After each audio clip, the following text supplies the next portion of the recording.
জলপাইগুড়ির নাগরাকাটায় বিজেপি সাংসদ খগেন মুর্মু এবং বিধায়ক শঙ্কর ঘোষের ওপর হামলার প্রতিবাদে রাজ্য জুড়ে বিক্ষোভে ফেটে পড়েছে গেরুয়া শিবির।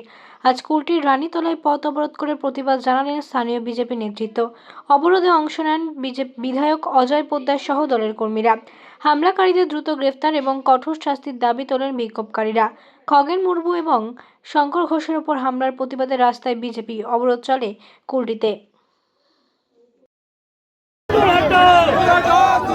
দাদাশালী সরকার দূর হটো, লুঙ্গি বাহিনী সরকার দূর হটো, লুঙ্গি বাহিনী সরকার দূর হটো, পুলিশ প্রশাসন হায় হায়, পুলিশ প্রশাসন হায় হায়, পুলিশ প্রশাসন হায় হায়, মমতা খাতুন দূর হটো, মমতা বেগম দূর হটো।